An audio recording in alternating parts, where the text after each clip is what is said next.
This is just incredible that so many members of our community have committed to being part of a community and have come this evening, and to hear these wonderful representatives for all of us in the arts.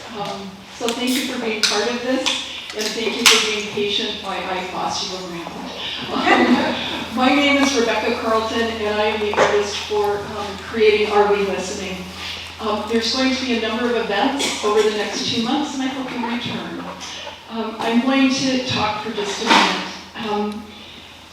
In our geographically tiny part of the world, how have so many forces converged to create and sustain such a curious, creative community? With great fortune, during the next 2 months, we will meet many of the seed planters and established roots of Door County's artistic community.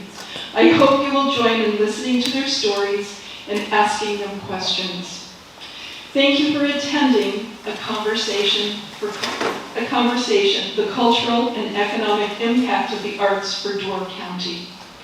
I am honored to welcome all of you and our panel members. Thank you for your time and thoughtful examination of the topics for this evening. Additionally, I would like to recognize each of you for your commitment to the cultural organizations that you guide. I would like to introduce the members of our panel conversation for this evening. Each has such a rich and varied background, and I apologize for only highlighting each of them with one sentence. I'm doing this alphabetically, so you can start from my far right. And I'd like to introduce Mona Christensen. She is the Executive Director, the Steve and Jackie Kane Chair for the Birch Creek Music Performance Center. Mona has a deep commitment to music education with her work with youth to seniors in community bands and orchestras, as well as her own practice as a flautist.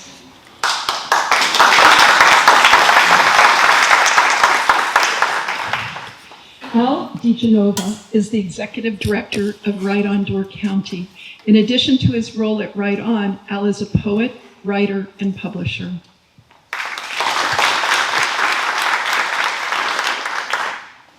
Adam Erickson is the Executive Director for the Peninsula School of Art. Adam is passionate about cultivating arts-driven service, innovation, and community development.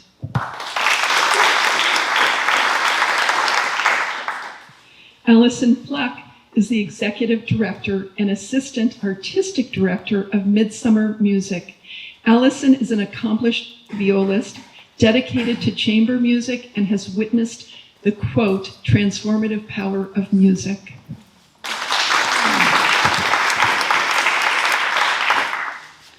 Julie Gilbert is the President and CEO of Destination Door County. Julie wants to share, and I quote, Door County's vibrant art and culture serve as vital attractions, drawing visitors from far and wide. We are excited to contribute to the journey and to continue and celebrate this journey. Julie will be our moderator for this evening.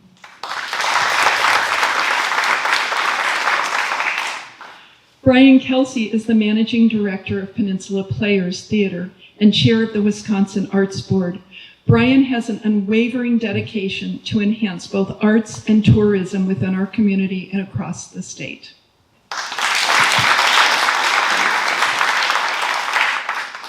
And Tom McKenzie is the Director of Bjork London. Tom recently returned to Door County after living in Los Angeles and working in the arts and education sectors in both government and nonprofit settings. He also co-founded the Peninsula Pulse newspaper with David Elliott. Wow, look at this group of talented people that I get to have and spend some time with. Thank you, Rebecca, again, for asking me. I just wanted to say a few quick words before we get started. We all know that Door County has a very rich history and a very unique cultural identity that is deeply intertwined with our arts community. And our picturesque beauty landscapes have really inspired so many artists of all disciplines, as you all know, writers and musicians. And this cultural heritage is preserved and celebrated through our numerous galleries, theaters, and studios that populate the peninsula. I think it's really, really important for us as lovers of the arts to know that they are a significant driver of tourism in Door County. And it not only draws visitors, but it also supports our local businesses and creates jobs, contributing substantially to the local economy. And as stated in the Arts and Economic Prosperity 6 report, the arts sector generated $38.6 million in economic activity in 2022. And that included $16.8 million in spending by arts and culture organizations, an additional $21.8 million in event-related expenditures by their audiences.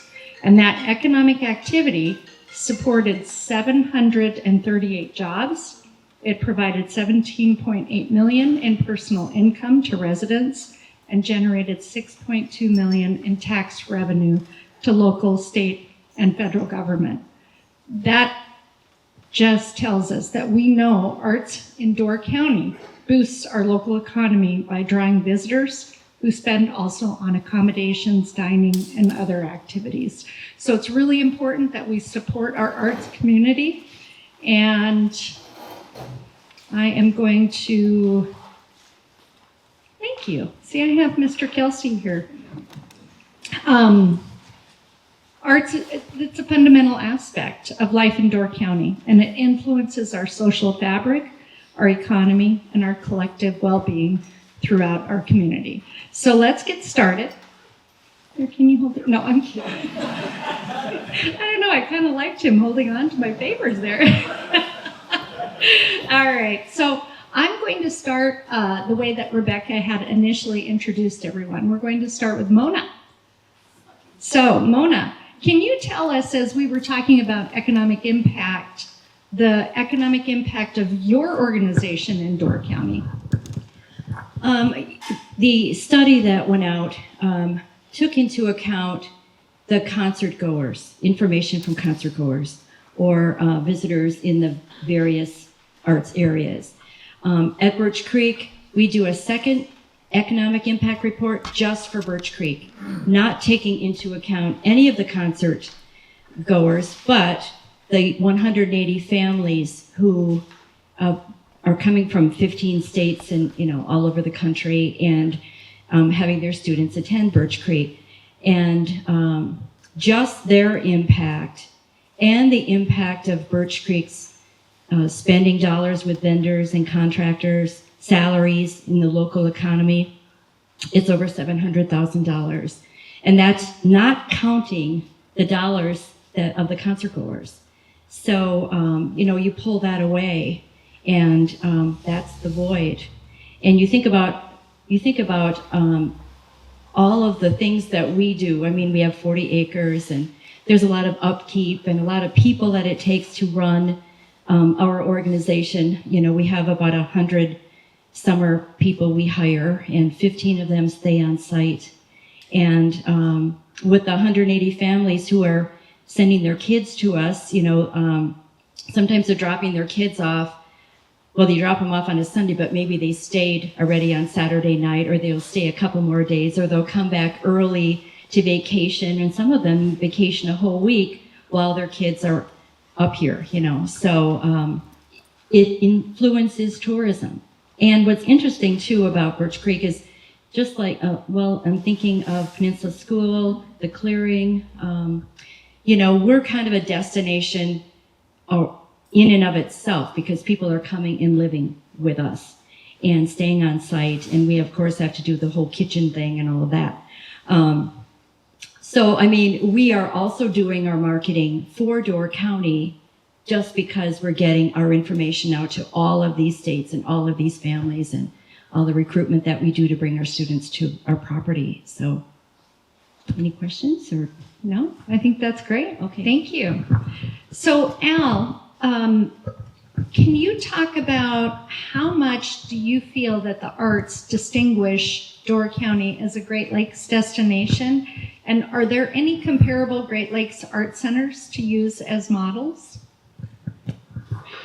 Well, I think for the entire Great Lakes, or probably more specifically Lake Michigan, there aren't any, maybe a town like Saugatuck, but we are a whole peninsula of arts. And when you think about the fact that many people come to Door County for the water, for the scenery and the hiking, but they could go anywhere along the lakes and get the same scenery. What Door County offers is that extra bit of culture and art, and that's really part of the draw when people come to see a play or hear a concert or to take a class at Right On. These are the extras beyond the sunset and beyond nature that draws people here. And I think places like this, it's the whole peninsula. When you drive on the back roads, it's the galleries and everything that's tucked in that a lot of new tourists, and I just heard this from someone today, a new tourist, one of our, not really a tourist, one of the residents at Right On, who's an author. She had never really driven the roads and the back roads, and she was amazed at how much art there was there. So I think in that respect, as far as the great, as far as what we offer along the Great Lakes is really unique. And I can't really think of another place that's the same, which I think is part of what Door County represents to the wider community or the Midwest. And as we at Right On recently did a conference, a national conference, and it was pretty impressive to hear how many people from around the country were familiar with what Door County had to offer as far as nature and a place to visit. But then it's also that extra bit that they, from us, they found out, oh, there's also a writing center. I was just going to add into it, one community in the Midwest that we used to always refer to from tourism and the arts is Brown County, Indiana. So if it's not on your radar, Brown County, Indiana is another very much arts destination community in southern Indiana. Yeah, I didn't want to say there wasn't other arts communities, but I think on the Great Lakes, because there's places like Santa Fe, New Mexico, places like that. So I have to agree with you, Al. When I first arrived 2 years ago, to me, that's what differentiates Door County with other similar destinations that have a lot of outdoor recreation opportunities. So, thank you. Adam, how would you envision expanding the role of artists and culture bearers and art organizations in community and civic life? Wow, I feel like that's a big question. Do you want me to get another one? No. You sure? Yeah, can you read it one more time? Didn't you give this one to me? Maybe I did. It's been a long couple weeks though. Gosh, I'm so sorry. Little did I know I was setting myself up for failure. No. It expanding role of artists, culture bearers, and arts organizations in community and civic life. Maybe expand upon that a little bit more. Maybe not as a question, maybe more as a... Yeah, thank you. Thanks, Julie.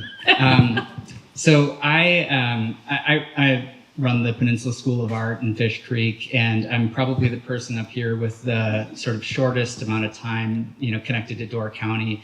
I came from Minneapolis, where I grew up, and had lived in New York City for almost a decade before that, before moving back to Minneapolis, moving out to Door County.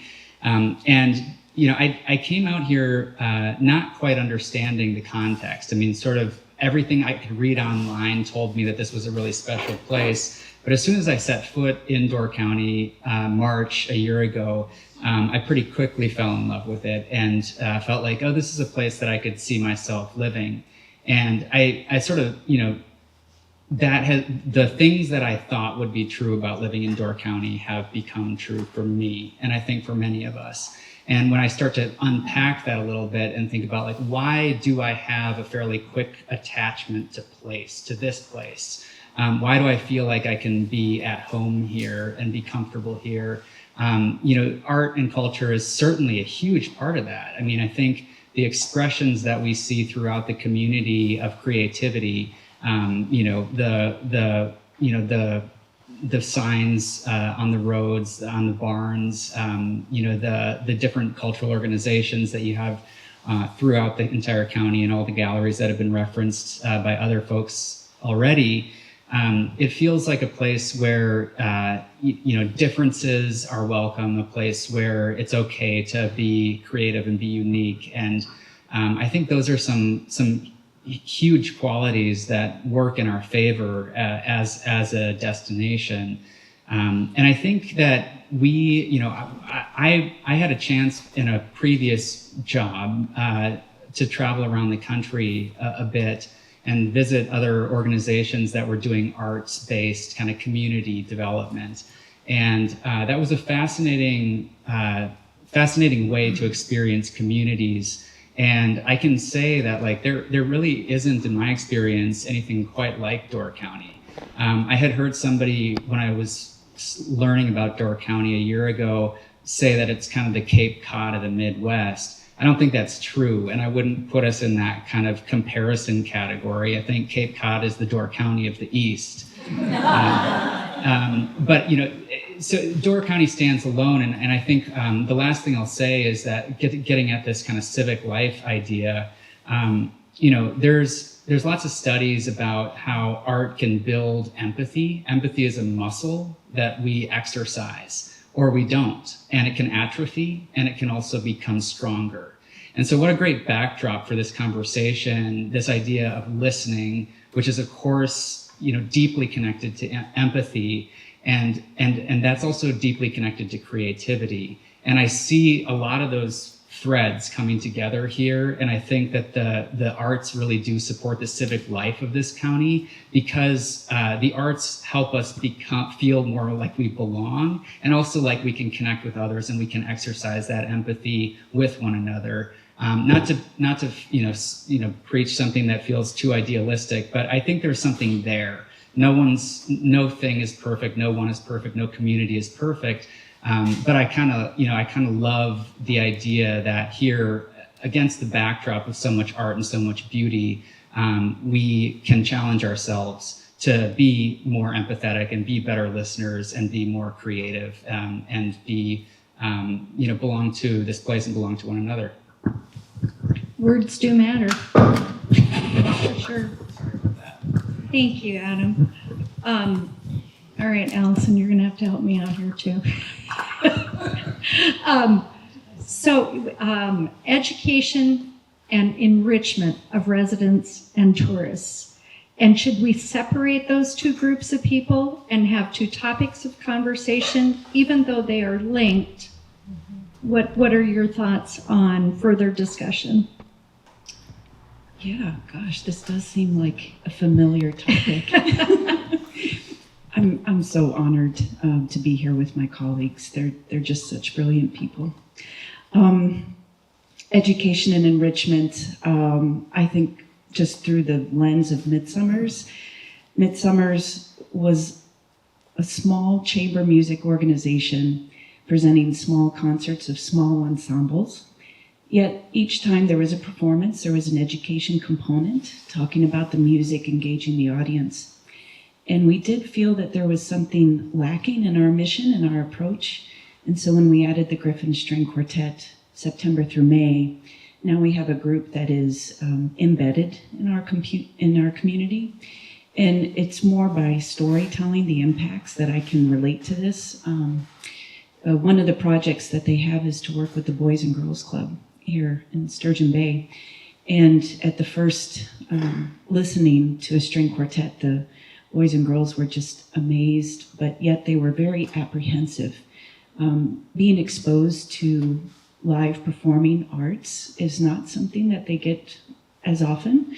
And so when they experience that, and then they thirst for more, and as they thirst for more and become more educated in arts, want to be part of that community, we find that they're engaging in their community at large because of that curiosity, the exploration that you were just talking about, and the empathy. that's exposed to them. And then take it to another level with seniors' health and wellness. We know that the arts have there's science and data to talk about music in the brain, arts and response, and how our memories are prolonged and enhanced because of exposure to the arts. So thinking about education, there is a lack of music education here in Door County. One is we are missing strings in schools. We don't have any strings in our school system. And I do think that's something that we should all take a look at. But while we're taking a look at that, I'll say that I think that what we're offering all of these organizations is we're in the schools, we're exposing the kids to the arts, and we are enriching their lives so that our community will build.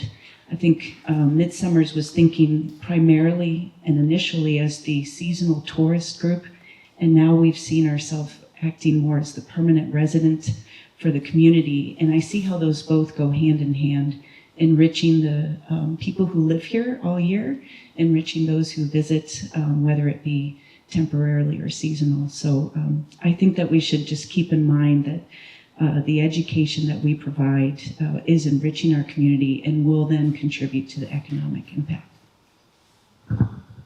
Perfect. Okay, I'm going to switch. No, you can give me that one. Can it go? Yeah, no, that's the one I had. Okay. So, Mr. Kelsey, how do we, as a community, ensure that our cultural institutions can not only survive but also thrive with the changing landscape of earned, contributed income and increased operating costs? That's a really good question. That is a really good question. Thank you for it. I would say times were challenging at best, I would say pre-pandemic, but I think the pandemic was a blessing and a curse in many ways, as I will say it brought the members who are sitting here as well as members who are sitting in the audience together more and had more thoughtful conversations about what it is we do and how we do it. And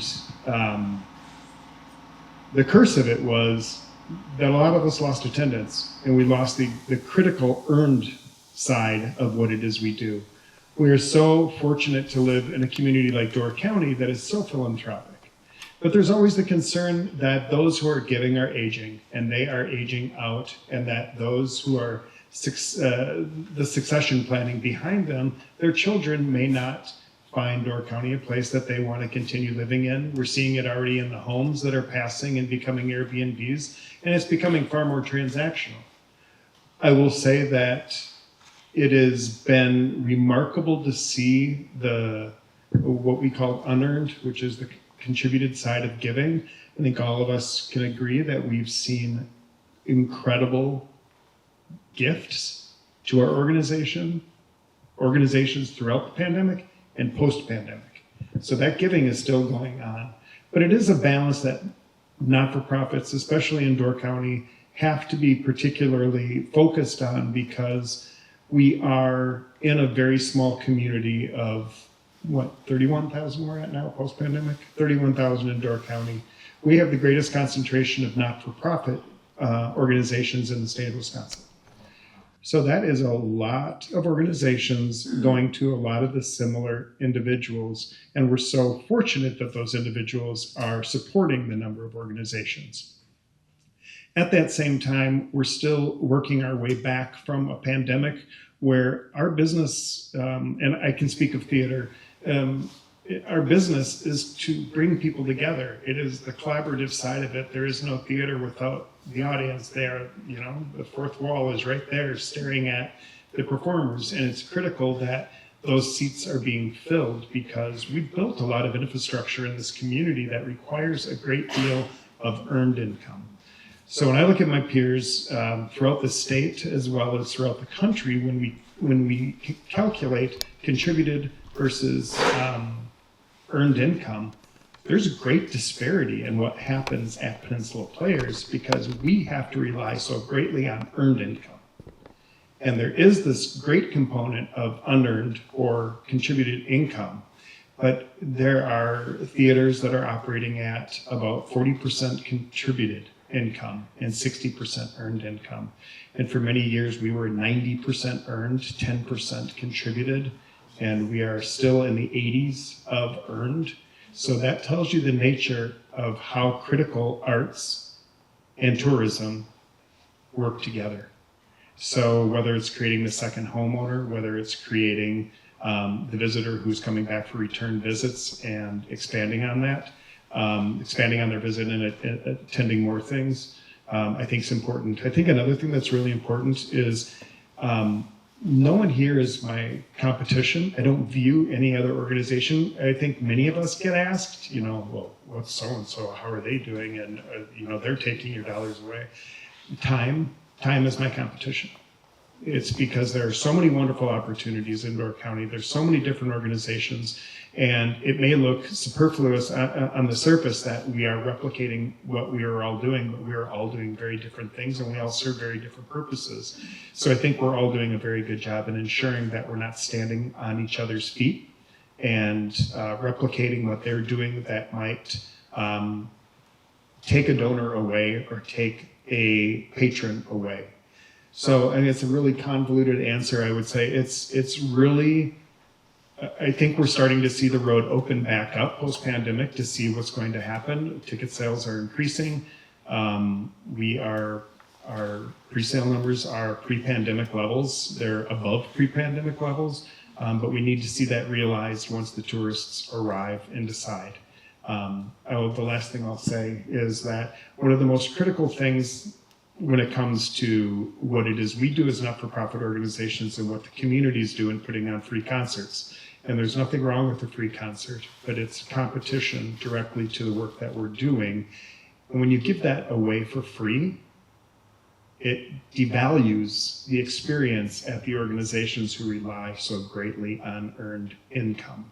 And I'm not saying that there isn't room for both of them. I'm just saying that whenever we do anything, we don't charge a fee. Like our winter play reading series, I always say, you all know that someone else paid for you to be here, right? So free does not mean free, it means someone else paid for our experience. So I think that is a growing concern and has been amongst many of the Peninsula Arts and Humanities Alliance members, is looking at how much our communities are trying to give away to attract people within their community. At the same time, it starts to erode the work that some of the not-for-profits are doing. Wow. All right, Tom. Hi. Are you ready? Okay, so what ideas do you have that could help people learn more about the economic story of the arts in Door County? Like, how can we as a group help do that? I think I have the good fortune that I get together with these folks on the regular with the Peninsula Arts and Humanities Alliance. First off, I'm Tom McKenzie. I'm the director of Bjork London. How many people have been to Bjork London? Awesome. Come by, hike the trails. How many people know what Peninsula Arts and Humanities is? Some people with some questions. We are a group of nonprofit organizations that gets together and talks about our operating, the challenges we have. We work through issues. We collectivize a voice around arts in the community. So we were having this conversation about how we can help tell the story. We do fund that AEP 6 study, which Julie read the highlights from, which is pretty remarkable that the community, and that is just, those numbers are just reflecting what nonprofit arts organizations are doing, not the free concerts and the people that are going to the restaurant before the free concerts. It's just really centered on the nonprofit work. So that's just a slice of it.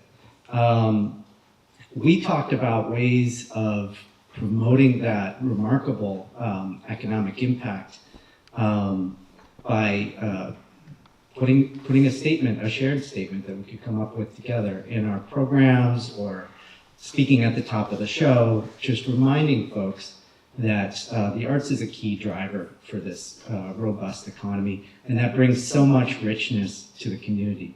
Not just economic richness and amenities, but having the arts as a vibrant space and well-funded space in the community, it enriches everybody's lives as well. It has mental health benefits and creates a creative space. We talked about the uniqueness of Door County, and I think one of the reasons it's unique is because of the natural environment, because of the geographical environment. It feels like an island up here. It really feels removed from some of the strip mall culture you might have in other communities. There are a lot of chain type businesses up here. It really creates a creative space that I think artists have flocked to and helped shape over the decades. And I think that's very special. So it's important that we underscore the value that brings. People want to come here and feel like they're in a unique space and be kind of amongst the creative energies that so many artists have brought here for generations. I don't know about all of you, but I am learning so much tonight. So thank you. I'm going to switch it up a little bit now. Hand me that.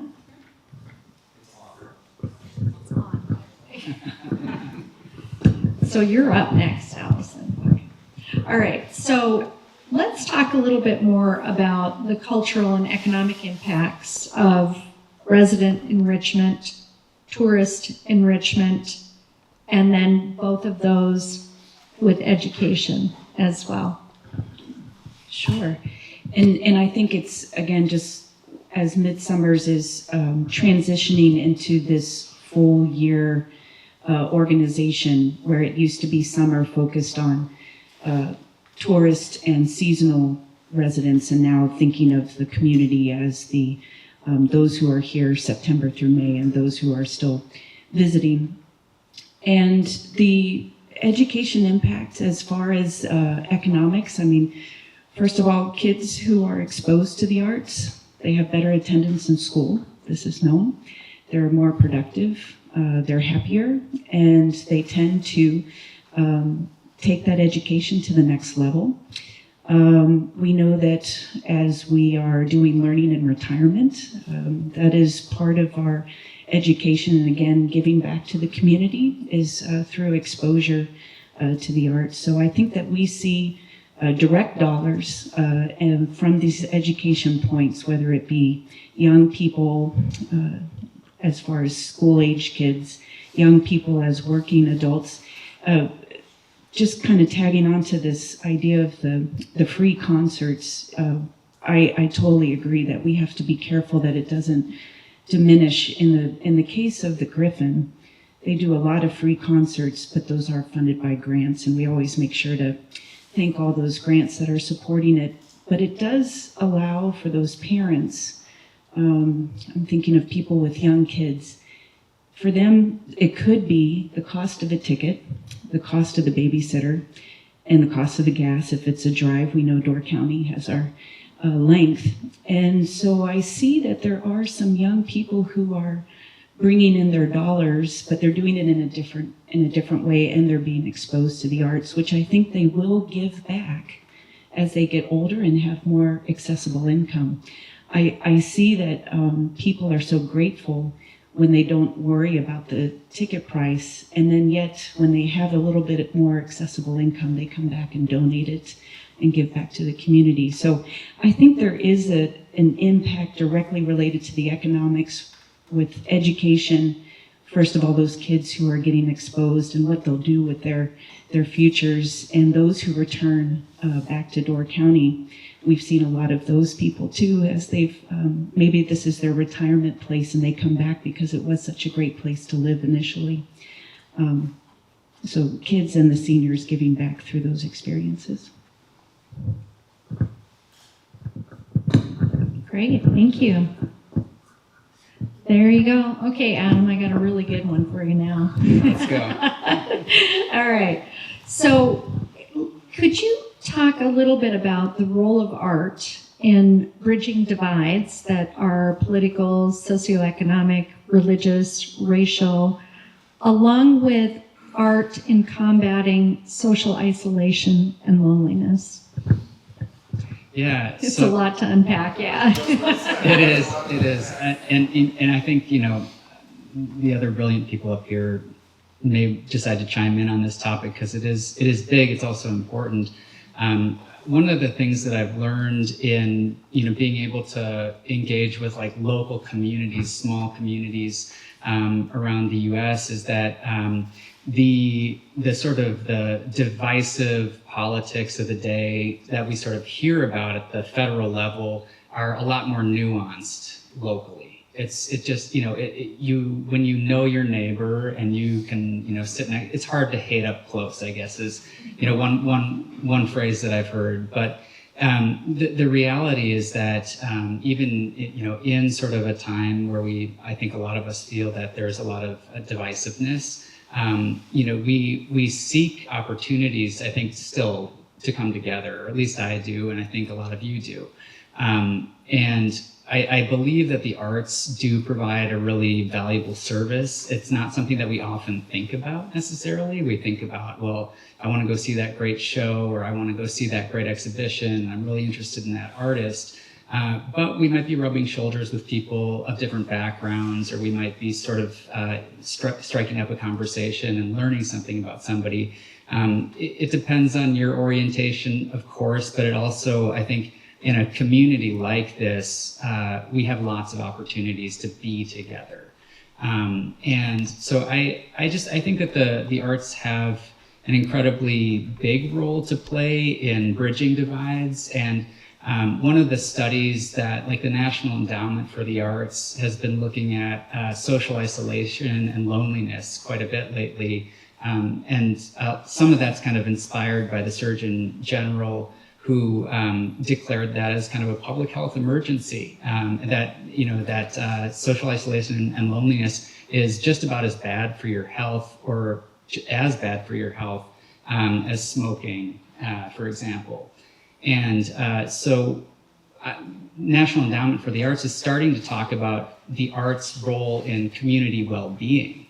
And I think that that's something that we, as a group of cultural leaders in Door County, are starting to kind of latch on to as well. Because the economic impact of the arts, which is why we're all here talking tonight, is huge. And we all kind of know the numbers. We can point to the report and say this many millions of dollars. And I think that's really important because it helps us advocate. It helps us go to a local official and say, this is why the arts are important. That's one angle. And I think that it's really important for us to start to look at social isolation as another sort of metric. How are we bringing people together? How are we bringing people out of, especially coming out of the pandemic? How are we sort of providing the opportunities to connect and reconnect with our community, which is so, so important to our health and well-being. You're so, Just real quick, I want to give a shout out to my Northern Sky friends here tonight and harken back. I spent 21 years in LA, so I'm coming back and getting reacquainted. When I left, it was called American Folklore Theater. And I think about polarities and differences. Sometimes it's just an issue of semantics. You think, if I say populism right now, a lot of ideas pop into people's minds. But I remember when AFT was in a different space, it was considered popular theater. And this idea of putting out a show like Guys on Ice, which I was honored to stage manage for a while at TAP. I don't think the objective is to bridge divides. I think the objective of the arts is to bring people together.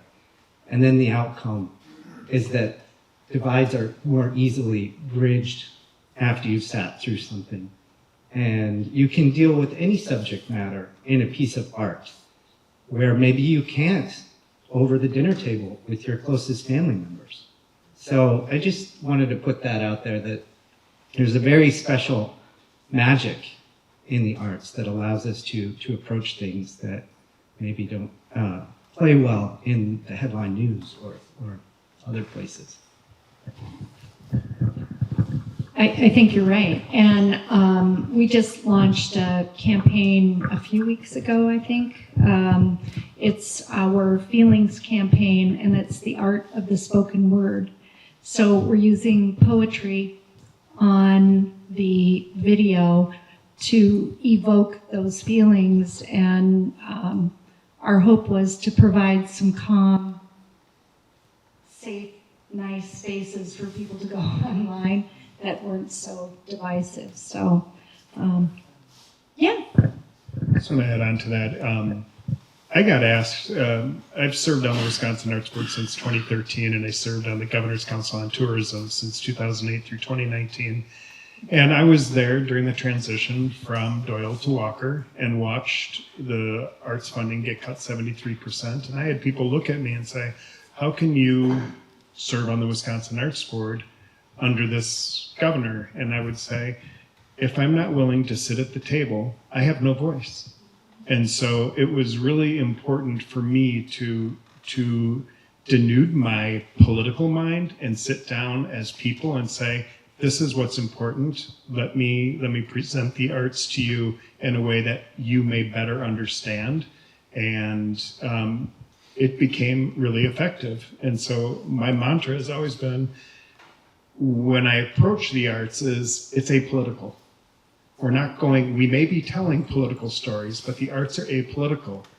Everyone attends the arts, supporters, etc. So it's really mindful of that. And I think what's been really interesting post the murder of George Floyd and the pandemic has been, and the shift with placing more focus on BIPOC and amplifying other voices, is I think it came so fast and so furious that it hit some people, and so they're naturally reacting to it, and it doesn't always naturally react well.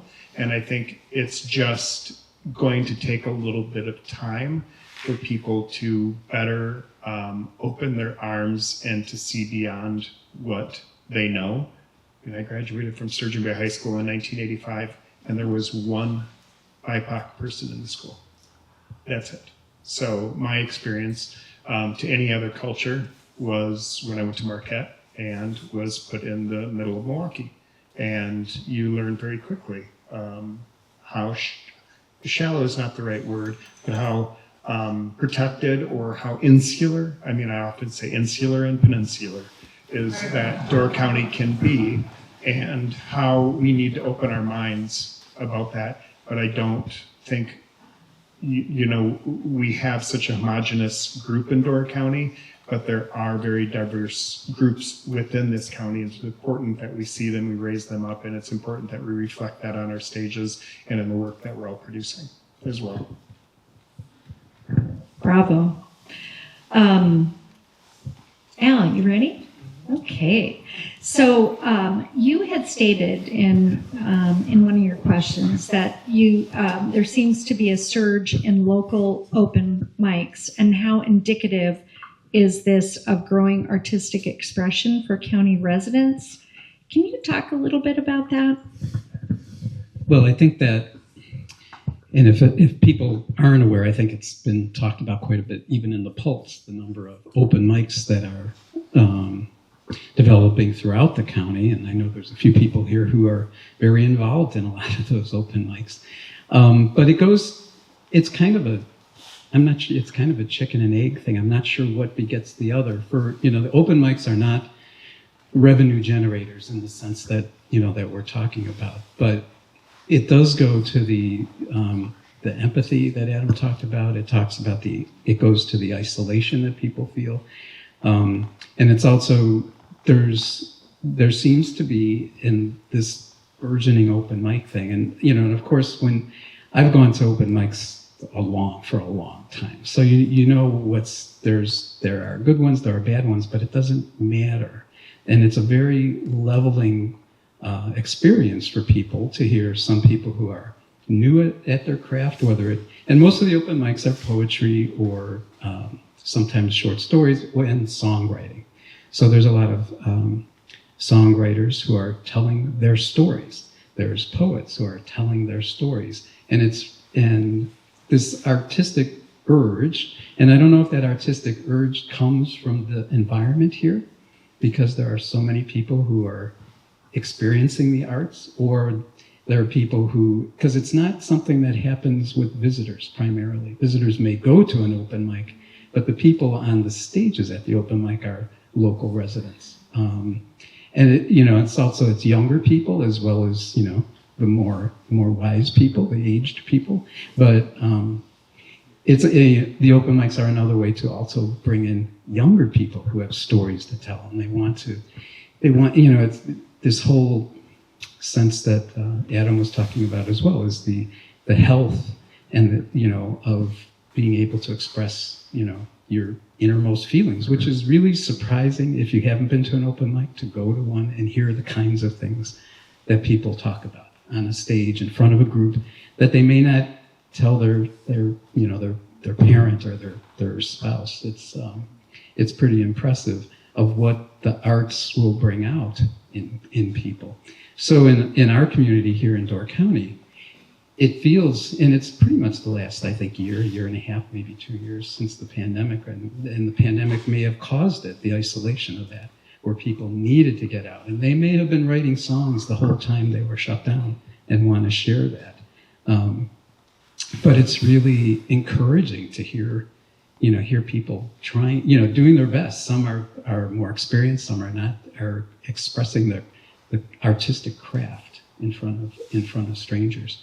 And I don't know if that's, as I said at the end, when I started, I don't know if that's because they're surrounded by the arts, or are they fueling the arts, or are they, younger people who may be working in restaurants or just have regular jobs, and they want to be part of the art world that they see around them.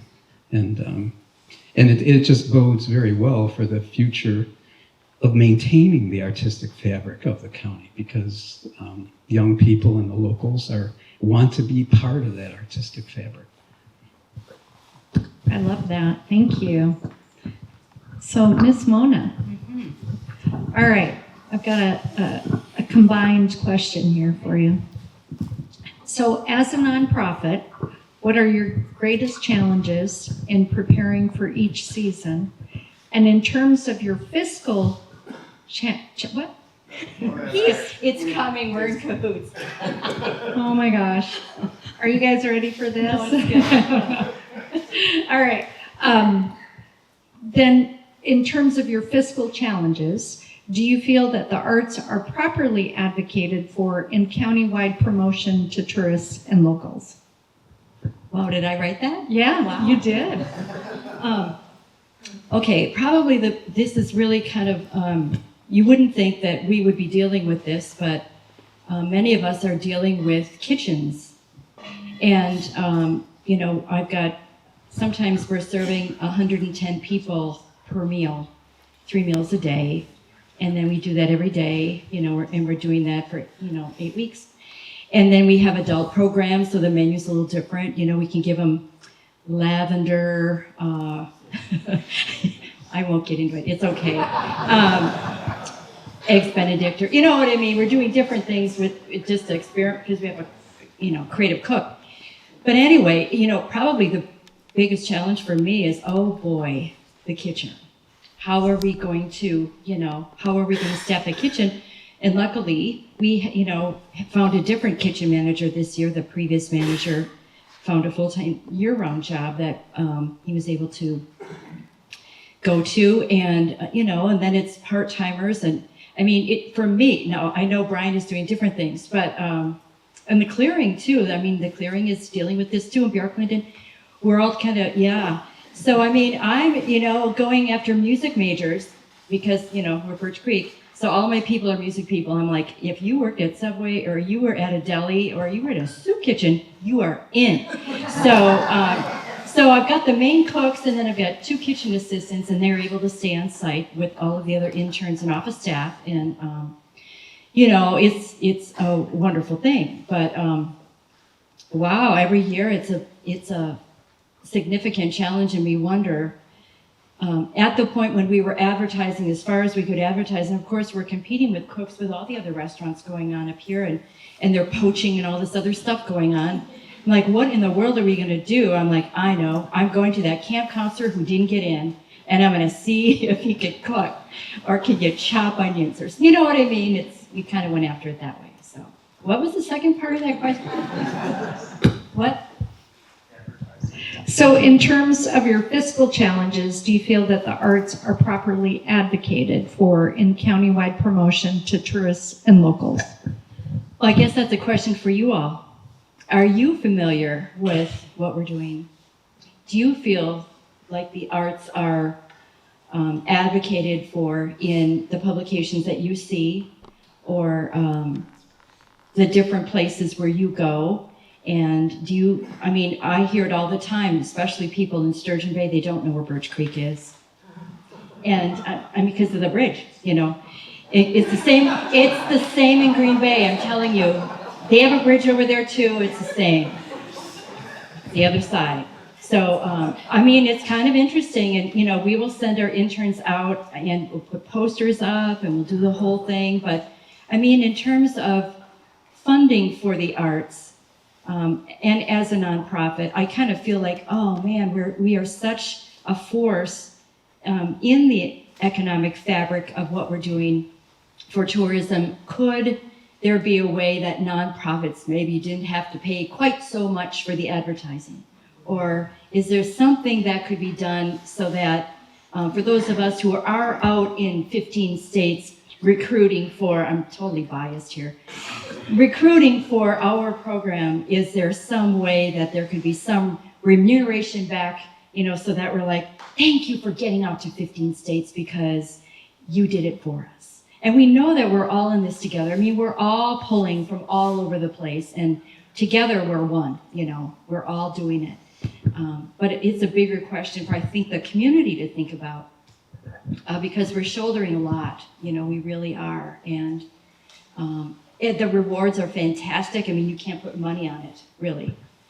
But when it comes to the budget, you're like, oh man, you know, it's a lot of money that we're putting out there in advertising, and what more could we do to make the art shine even brighter? You know, for the people who are coming up, just the tourists, oh, I heard about Door County, I want to go. And then they get up here and go, I had no idea you were here. I've been coming to Door County for 20 years. I never knew about Birch Creek. I'm like, they're not reading the Post because we're advertising every week, right?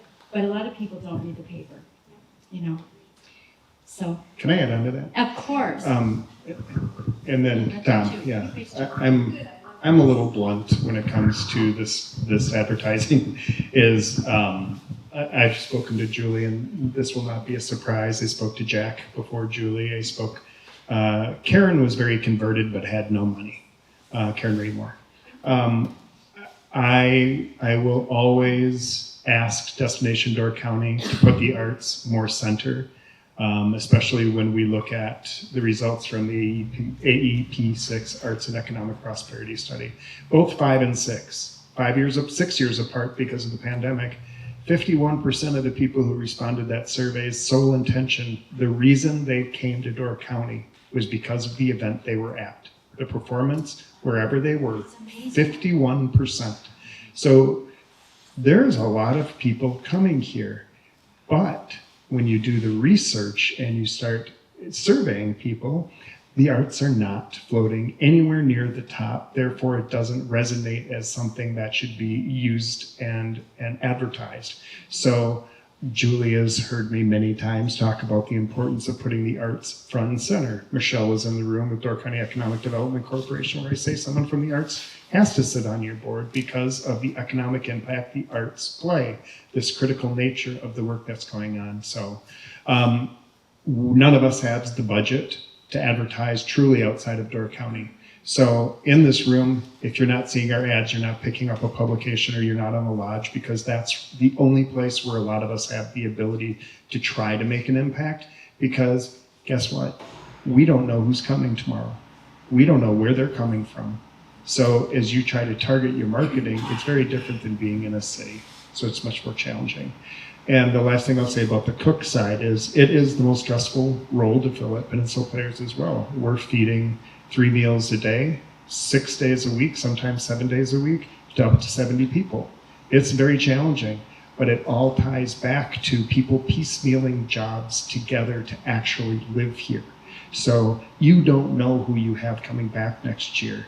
And many of us have had to put staff they're not even working in the off season, but we're paying them because they can't get unemployment, because they have to be applying for jobs that they're not getting, but we know they're going to come back and work for us for 6-7 months. But they're all moving on. And post-pandemic, all those individuals who are doing gig economy work have moved on. They found other things, and they found jobs that give them health insurance, etc. When you talk about extending your reach beyond Door County, do you think there's an advantage for all of you to work together somehow collaboratively? We've talked about that in the past. When Kay Crispin was at Northern Sky, Peninsula Players in Northern Sky did do some advertising to try to get further out. And we've talked about this at PAHA many, many times, but what we're doing, we used to have a website called doorcountyarts.com. There was zero traffic. And we eventually just let it go as we moved on. It's hard when your products are so different from the groups that are together. But yes, that is something that's possible. But when you start looking at ad rates and you're trying to figure out what your ROI is on that, the investment, it's sometimes that even bars your ability. Therefore, we look at the opportunities that Destination Door County provides to us through their co-op marketing program. We look at the opportunities the state of Wisconsin does with their co-op marketing. Can we try to ride on some coattails? But until the big kids start promoting the arts as a critical part of what makes Wisconsin so unique, we're never going to get out of the 49th spot, because we're not shining a bright enough light on the impact the arts have in our local communities or as a state as a whole. And we'll continue to watch all of our young individuals cross the border to Minnesota. All right, so first I want to recognize that I'm holding this mic far too much, so I'll say my thing and then step back and let others talk a little more. But I wanted to, on this topic, just raise altitude a little bit. I think it's really important to talk about kitchens and advertising, but also when I hear, and maybe it's the Californian in me that, I've been out there 21 years, when I hear advocacy, I think policymakers. So it's how do we talk to policymakers about the state of funding for the arts? So Brian, I'm going to interview you. What is the public funding for the arts in Wisconsin? 18 cents. So that is what you guys contribute through your tax dollars, is 18 cents a year is what goes to the arts. And where does that put us in terms of all the other states in the country? 49th. Why? 49th? So 49th. who's ahead of us? Who's not ahead of us? Arizona's behind us, okay? If you can imagine, does that make anybody upset? So y'all can vote, and we can ask our policymakers when they're running for office what they feel about the arts. And I think that's something that we should remind folks, that it's really something that can be solved at the policy level, that there can just be, there's federal money that just rolls right by us and goes to other states. Minnesota's in probably the top 10. They're number 2 or 3. Okay, yes. So we could just be putting out a better net. Yes, Alan? Policymakers will tell you nobody cares about the arts, nobody votes on the arts because we're not telling them we care about the arts. So, Tom's right. Tell your policymakers, tell the candidates on either side care about what their art policies are. Yeah. They get tired. I will tell you that when Representative Pitch and Joel, who's an advocate of the arts, he attends the arts in the county. I feel like I'm the only arts person in the room or from the community going and sitting to listening sessions and speaking. It's the same with our Senator Jacques. When we have policymakers, I got on the elevator with Representative Boss. If you don't know Representative Boss, you don't know who's in charge of what's going on in our state, basically. And I looked at him and I said, don't worry, I'm not gonna, and this was at legislative days and when we were all in Madison, I said, don't worry, I'm not gonna advocate the arts with you. And he said, well, why do the arts need money? You're full. And I said, excuse me? He goes, I just came back from Las Vegas. Everything was full. And I said, with all due respect, Congressman, you weren't in rural Wisconsin, were you? So you were not in your own state when you're saying that. So there's a lot of decisions being made. So it is important that you show up, and we have to be going at what we need, and we need organizations like Create Wisconsin to listen to us better. As to they're the advocacy side of the things. That there's the Wisconsin Arts Board, which is the state organization that's set by state policy, but Create Wisconsin is there to really set the advocacy model for the state, and I'm hoping they'll do a better job of listening what we need from them. So we're going to move into, I know. I was just going to have, if you could come up to the mic, if you'd be okay, do that. There's a little flipper switch, if you'll turn that off and on, we're recording, and so everyone And can then hear your Al. question. Thank you. I just wanted to ask this, first of all, thank you all. I just want to ask this question because you mentioned the 18 cents per capita, and I was at the previous conversation. Yes, are we listening? And could you, for everyone who hadn't heard this, can you give the per capita price in Minnesota? Oh, I don't know if I know it off the top. It was $7. I mean, it was $9 and something. New York is not. Yeah, I will need to go and look at that. What the new numbers that they released. I mean, it was sitting at like $7.81. So if they're up in the $9 now, they're up with even higher than where they were. $9.62. So there you go. So $9.62, but they have a legacy amendment, so they are really a special model. But when Iowa is doing double what we're doing, I'm going to take it down a notch and just say that shooting for $9 going from 18 cents. But what could we do if we doubled what we had? What if we just invested 36 cents? You know what I mean? What if we just did that? We try to get to Pardon? Mississippi, Alabama, like this. Yes, they are. They're way ahead of us in that. So it's a problem. It is a problem. I would like to make some comments. Is this on? Is it on? Yes. Okay. I'm Tony Staronska. I'm married to Rebecca. And the one thing I haven't heard anybody talk about was independent artists in Door County. We are all old. We are all old. And when I opened my first gallery in 1972, I'd saved $1,500. So I bought a house for $12,000 with a welding shop. And I got some used bricks for 10 cents a piece, and I was in business. Now, you mentioned the kids don't want to stay. They can't stay. They can't afford to be here. And young artists can't come here. So we're all retiring. John Dietrich just retired. And where's the next generation come from? Some people have taken apprentices. That helps, but they move on too. Tony, I'm not sure any of us have the answer to that. It is the question that I posed to Rebecca was, what is going to happen to Door County when our current artists age out and no one can afford studio space, no one can come here? What is going to happen to the infrastructure we've created and the culture that we've created and nurtured if it's not being nurtured anymore? So yeah, I do know. And I can tell you from like trying to even provide economic incentives when you're given 18 cents, so much of the Wisconsin Arts Board work in trying to help individual artists disappeared as well. And so it's primarily focused on not-for-profits.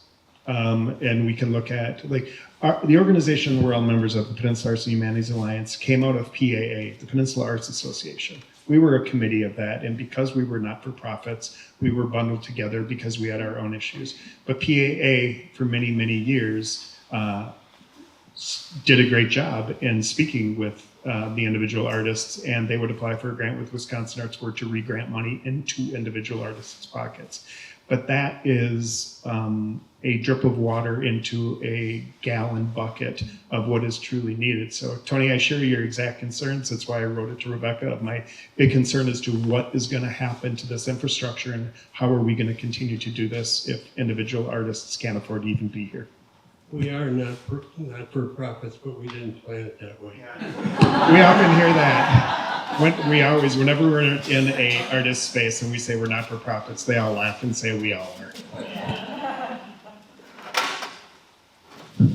I was going to try and shut up and listen tonight, but I guess I failed.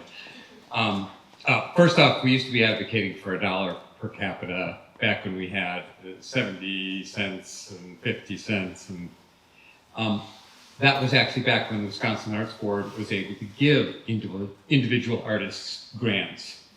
But the big cut and consolidation took all of that away. So that's been gone for a good 12 or so years now.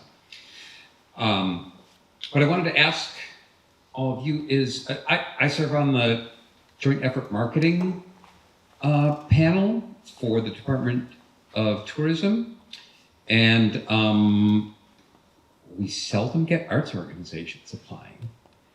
And I know it's not always the easiest fit, but I urge you to look into that. I'd be happy to talk with any of you about it.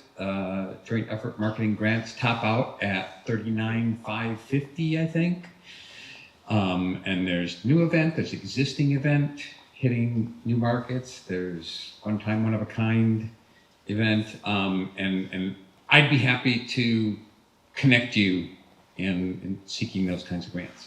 They're great grants. When I was at the Door County Maritime Museum, we got a grant for $32,000 through Joint Effort Marketing to promote the Pirates exhibit. What's more challenging with the arts is we're producing seasons, and therefore it makes it very challenging to get one. I know, did you guys get one, Holly? No. It's hard. If it was one time, one of a kind is kind of where we fall. And that's where we were able to get it for Door County Maritime Museum. But yeah, there are grants out there that can help with that. And the GYM program is a wonderful program through the State Department of Tourism, and they match dollar for dollar the work that you have to pay it in advance, and they'll reimburse you. So if you get a grant for $38,000, you have to spend $76,000 on the marketing, and in-kind things can contribute to that as well.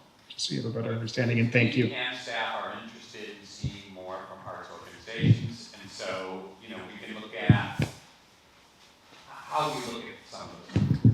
And I would also like another opportunity for funding is through the Community Investment Fund. That is with the Community Foundation that is funded through lodging tax dollars. And it's a very easy approval process. I would encourage anybody to go online under Door County Community Investment Fund, reach out to the Community Foundation. They will walk you through it step by step. And it does have to follow state lodging tax statute that you all have spoken about it today. The arts encourage people to visit, and they extend the stay. And then it also has to ensure that it's good for residents too.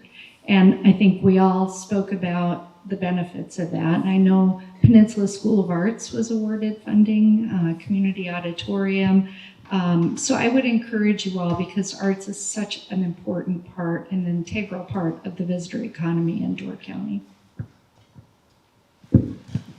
It's really been great getting your perspective on the arts community in Door County. For the most part, most of you are business people who are, in fact, running arts organizations. I wanted to switch the topic a little bit differently, and it's an obnoxious plug for my panel on May 7th, which is performers as opposed to the organizations that they work for. But, the things that you have brought up about housing, you brought up about the level of municipal and government funding and things that way. But you are still getting performing artists that come to work for you. And I was wondering if you could just talk about the struggle of getting people to perform or come to be as part of your organization, how that's shifted, especially given the housing and other issues that are out there. We will get that perspective on May 7th when that panel does it, but would love to hear your point of view. Brian, I know Brian very well. I'm on the players board, but back in the old days, I remember talking to Jim McKenzie, why do you do this? And he says, it's about jobs. It's a little different I am very fortunate, and everyone at Peninsula Players is very fortunate, as I would say, organization. Holly, I'm looking at you as well. She shakes her head. We're fortunate that we have housing, and we just built new housing for our staff and our interns, and everyone thinks it was for the actors, and it wasn't. It was for our staff and interns who are living in squalor for many, many years. So for those positions, Mike,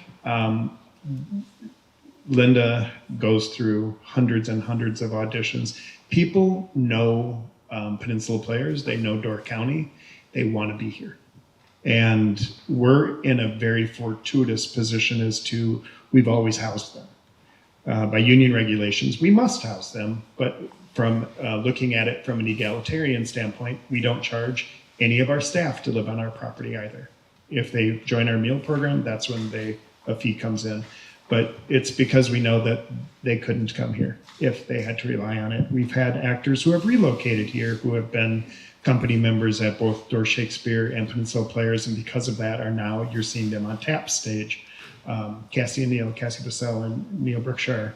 So you are seeing people who are relocating to this area if they can, but so many of them are gig economy, so guaranteed. So it's so critical to have gig economy to be able to patch enough work around to be able to make it work. And Door County as a base is not always the easiest because of the cost of housing and the subletters and whatnot that would come through that space.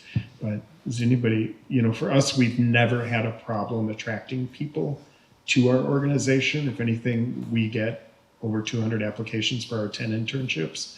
But I'm going to point to Holly because I know that, I see people, we're all good with each other, that it's emailing, do you guys know of any housing available? I have actors, or Door Shakespeare, Amy would have been a really great person to be here because I know they've run into so many problems of you've offered the positions and now you're looking for housing and housing falls through.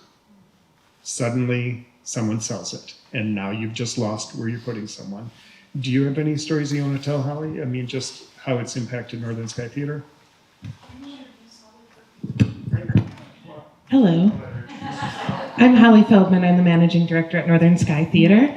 And yeah, I was thinking about that this whole time. I was wondering if anyone was going to bring up housing, so thank you so much. Right now is a critical time when our company members are coming to join us from all over the Midwest, right? Big cities, with the big city amenities, and here I think we're approaching $250,000 a year of our budget goes toward housing folks in temporary situations. They need their own space. They need their internet. They sometimes have a spouse. We have artists who have been with us for years and years and years and years. And of course we want their significant others to be able to come with them. It is, I just stepped into the managing director role in January and my eyes have been opened to the critical nature that we're in right now. And it is a thing I shake my head about every single day. It's just, I don't know what the solution is. The solution is probably a capital campaign to build housing, as Peninsula Players did. But, we're just not there yet. We have a new space that we're working to, prove can work in this county. So housing is absolutely just a nightmare. And so the VRBOs and things like that are affecting everyone else are deeply hurting the arts right now. So that's what I have to say about that. If Lisa was here from Peninsula Music Festival right now, she would say the challenge that she's facing on getting this incredible symphony that we're so fortunate to have performing here in August, finding people willing to open, because that's 100% the musician's responsibility to find their housing while they're here. And it's usually through a network of supporters and volunteers through PMF that have opened their homes and have given them a room and given them a place. But those are disappearing very quickly. And so I think you're going to start seeing those challenges. And during the pandemic, did you want to invite someone into your home that you didn't know if they're out and with a bunch of people? So that added a whole new element. But I know that it's impacted a lot of organizations. Specifically on housing, I think what we need to do as an arts collective is put pressure on the municipalities to have solidarity. I think there are different villages and municipalities trying to do different things, and one's trying to be harsher, and the other one's like, I'm gonna be more free with the Airbnbs or the Virgos. I know people are trying to find ways around it, but if we collectively put more pressure on, I mean, obviously this comes down to money and government, right? So what can the local governments do to prevent all of these houses to becoming Airbnbs, and so that we have, it's not just the arts, it's hospitality, it's restaurants. I've had at least 7 people in the last 2 weeks ask me if I know any housing, and it's nothing, not even anyone to do with the arts. So I can't imagine what you're all going through. And just listening to all you guys tonight said these thoughts in my brain, a lot of this, the conversation that we're having, I think we need to get to that connectivity within each of the institutions. I've talked to Adam and Al about this, as well within the community. And Holly and I talk about this too, is like the more you have connection with the actual locals, I think your longevity is going to be more secure. And that's something I'm good at, as for those who know me, is getting the community together, especially on the off season when we're not super busy. And this is the time to get the local people excited. Like when you asked, I've lived here for 4 years. I've never been to the Birch Creek. And I only know it because I've driven past it. And I live here. And then what does that say about how we are advertising? We're relying on the lodge.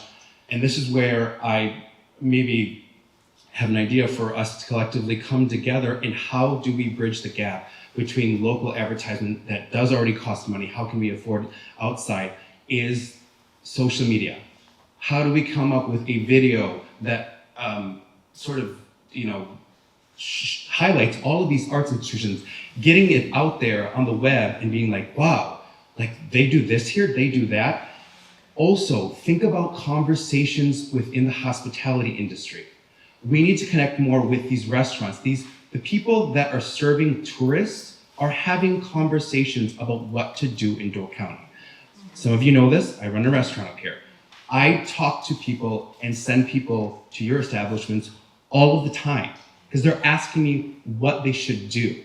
And that is something I think that is lacking here, is that we all kind of get into our little, like we're kind of caught in our own little worlds, where we need to start opening up our bubble and becoming more connected. Because like Brian said, we aren't in competition with each other, and we need to become a stronger force in solidarity, so that the community gets like wind of that and they want to be part of it. Because when people start collectively coming together, and this is one thing also I have seen since I've lived here in the last 4 years, is the more you get people together, and the more they're like, it gets bigger and they start talking more and more to other people. So I think if there's a way to get the conversation going more, not just within ourselves as artists and artist community members, but within people outside, like the hospitality industry. And I guarantee you, more people are going to be going to your institutions if they know about it. Because I think what is lacking, and I've had this talk with Adam before, is that people come up here only for one thing and they only know that one thing. Well, what if they could go to Friday night, go see a show at Penn Players, and then Saturday see a show there, and then do a class at Peninsula Arts School on Sunday? That's a whole art weekend. Like, we can't be so, we have to move with the times and become this.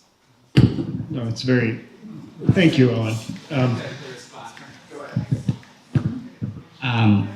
Owen, thanks so much. I think it's really interesting to see arts leaders kind of starting these conversations. Like, I don't have the history that some do, but it's been very encouraging to me as a fairly new person up here to see people who are leaning into more collaboration and just being open about sharing the different struggles and saying, what are some of the things that we could do together that we can't do alone?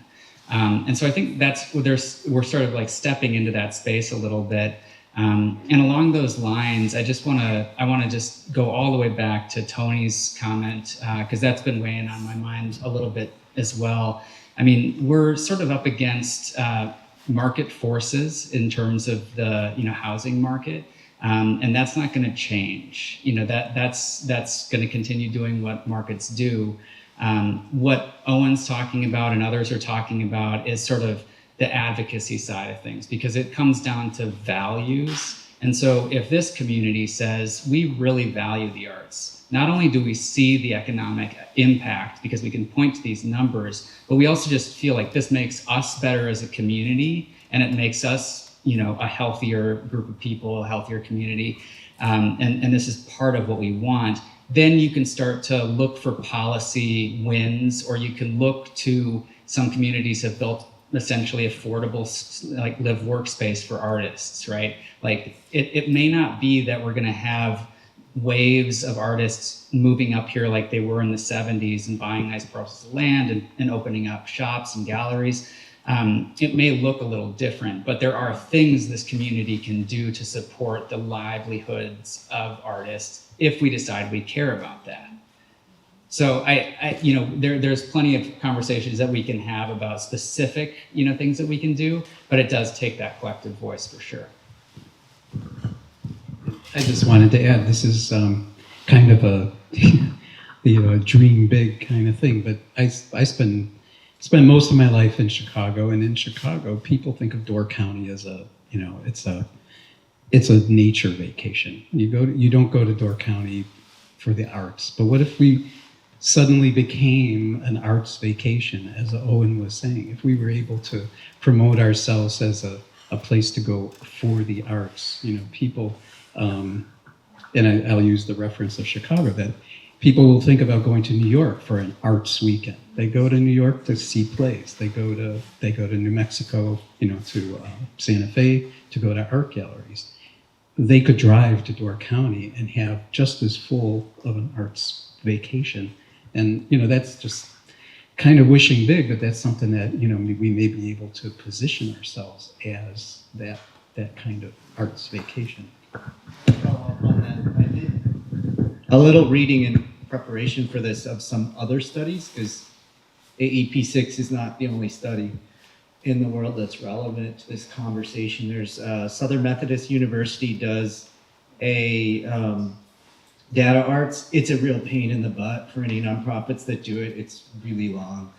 But they get kind of amazing data, and they do pretty amazing things with it. I don't think Door County participates in any way, but Milwaukee just came out as, I think, one of the top 10 arts significant cities. Of course, Minneapolis is way up there, and Chicago's behind Milwaukee. And it's based on a number of factors, but these are all feeder cities to us. So I think what Al's saying is really viable if we think about it that way, that we've got three cities in the top 20 of most vibrant arts cities. It's just a marketing trick to somehow get in there and cut through and give people that idea. Yes, do the Nature Vacation Plus. Come and get your arts. Because in Chicago, and I don't know how much money Michigan has, but you are always seeing billboards and commercials for visiting Michigan. There is gross disparity between the Department of Tourism between the two states. Dan, give me 1 second, please. In time, go ahead, Dan, I just lost it. Okay. One thing I was going to mention as a tourist, because I've been a big tourist lately, what I find very struggling is that you get these great ideas, you see, there's all these events, these things to go to, and then you find out they're sold out, or you could get tickets to this, but you can't get tickets to that, so you have to plan so far in advance. One thought I had was if there was a way that you could all get together on some sort of campaign where you could say, the perfect art week, and then you get tickets of the variety of things so that somebody knows when they come from Chicago, hey, I'm going to buy into this. It's only like $600 or whatever, but I've got all these tickets and I know I've got a seat. But that's one of the biggest frustrations I have lately. you got to book like 6 months in advance for this ticket and 4 for that, and maybe make some solutions for the tourists. I remember what I was going to say, but I will say that there's a misperception of, we often get told, oh, are there still tickets available? I'm like, at Peninsula Players, we're not going to sell out until the closing weekend. Then we will sell out. There are going to be seats. We seat 621 people. You will have a seat. Where I was going to jump to is we're talking about cities, Chicago and whatnot. If I go through my database, there's a lot of rural people, and Door County is their exposure to art. So to me, I look more at the rural Wisconsin, the rural Iowa, the rural Minnesota, people who are choosing to come to Door County, not for what they came. They're not trying to go for a city experience, but they're going to be more willing to try something like to sit in Peninsula State Park and to be at Northern Sky, to be in a great barn in Egg Harbor watching Birch Creek, or to come down and come to the Players and see a sunset and whatnot. So to me, it's bridging a gap between what they might find intimidating in a city or sold out in a city, but is readily available in Door County. And it might be that first experience to them to put their toe in the water to be able to say, okay, this is great. And going back to Owen, one of the things, the other challenges that we have to face with housing is our neighbors, and our neighbors understanding that when they say not next to my house, not next to my land, what that means is you're shutting a restaurant, you're shutting a store, you're shutting an arts venue, you're shutting opportunity out that you chose to come here for the quality of life that Door County has. And it's going back to that mentality, and I'll quote Nordbly, is, close the door. Because he did at one time write his article about close the door. But it's the important reminder of what naturally drew people here, and if we don't nurture it, and nurturing it is in housing, it's in pay equity, it's everything. My God, when you can go to McDonald's and start at a base of $15 an hour, and we look at how we're paying people and stuff. So there's a lot of things that we need to look at in Door County, and that we need to, I'll use the term advocate, but with a lowercase a, with our neighbors, is what do you like to do in Door County? Well, you understand, to do that, we need this. This is the problem that's occurring in the county right now. So I will give a plug to Destination Door County for the strategic plan they just put, and they just had a big community program on it, announcing what their strategic plan is. And the arts are very much a part of what that is, and housing is very much a part of what that is. So it's nice to see organizationally Destination Door County pick this up and hopefully keep marching it forward. But it's our community members that we need to get behind this as well, besides our local politicians. Is this on? Okay. I'm Tom Gronfeld. I write about Arts for the Pulse. But one of the practical things that we could look at is Section 8 housing for artists, subsidized housing. New York has an apartment building on 43rd and 8th that's huge, and 30% of it was set aside for subsidized housing, 15% for artists right on the edge of the theater district, 15% for people who were displaced from the community. I did some work with a subsidized housing project in Paterson, New Jersey. We did some mills and set aside, I think about 30% again, 15% for people who are from the community and 15% for artists. So that's a useful approach. I'm not sure where Section 8 is these days. It's probably a pain. Yeah.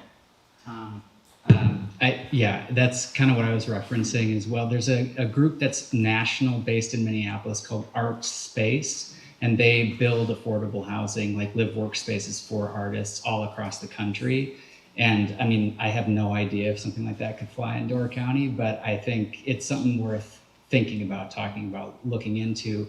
I think the risk that we run in not taking an action or not exploring affordable options is that Door County kind of becomes the Soho of, for artists, which was vibrant and dynamic in the 70s and 80s, and then now is basically Disneyland for the wealthiest people who are, in the city. And so I think it's it's something that we got to kind of think about again, values based. The other thing, I was talking to one of the volunteers at the Hardy last weekend, and she said that they've got the art map of Door County, and they hand it out to everybody who comes in. It's a way to talk to people and introduce them to what's available and hand them something. So maybe that's something that various organizations are looking. Is there a way they can hand somebody some material when they come in and maybe start a conversation? I can tell you that arts map was the bane of many of our existence because that was created by PAHA, this organization here, and we all had our time producing that map. But it was a very important map, and that was how the individual artists and the not-for-profits came together. PAHA members had display ads on one side, and then we did a huge map and we had about 106 individual artists and galleries on this map, and it came to a point where PAHA took a vote and said, we can't do this anymore. It's taking too much of our time away from us trying to do our job. So we were so thankful when the Hardy picked this map up. And many of us advertise. Peninsula Players, we still advertise because it's a critical piece.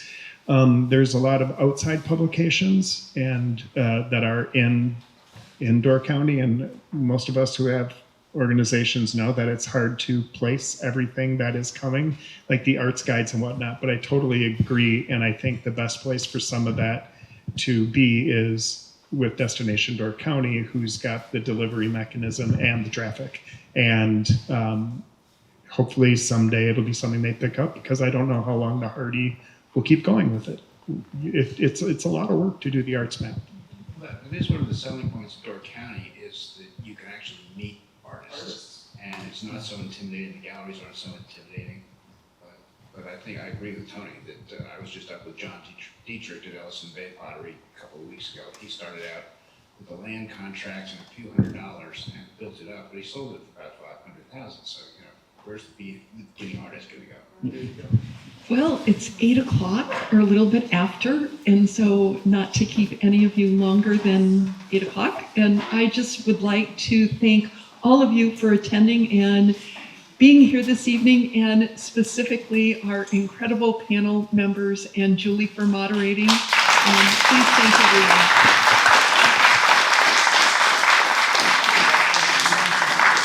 Yeah, on behalf of all of us, thank you for creating this exhibit that's bringing so much community dialogue and including us in part of this. This is you.